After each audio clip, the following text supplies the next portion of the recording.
Indrek istub ühe kummalise jalgratta sadulas. Sellel jalgrattal on vaid üks ratas ja sellega pole võimalik Olusverest Viljandisse sõita, jääb vaid väntamisrõõm. Vaatleme lähemalt seda kummalist jalgratast. Nagu näha, on kodarattega ratas ühendatud rihma abil generaatoriga.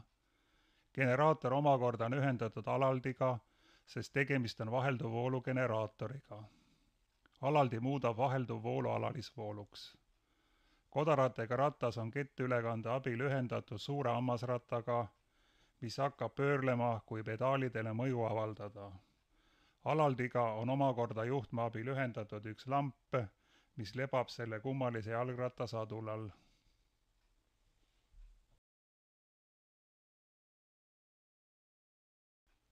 Seda elektrilampi püüabki Indrek oma kummalise jalgratta abil põlema panna. Indrek alustab kohe väntamist, vaatame, mis juhtub.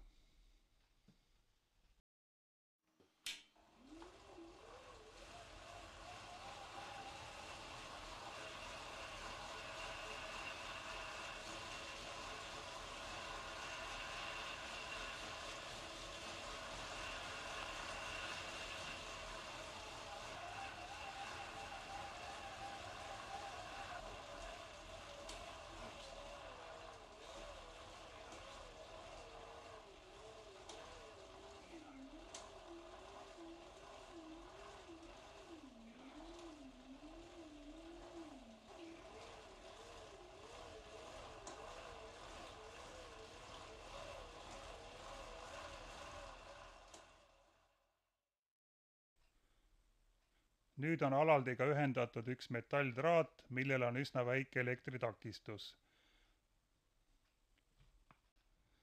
Indreku töö tulemusena hakkab traat hõõguma. Tubli, Indrek!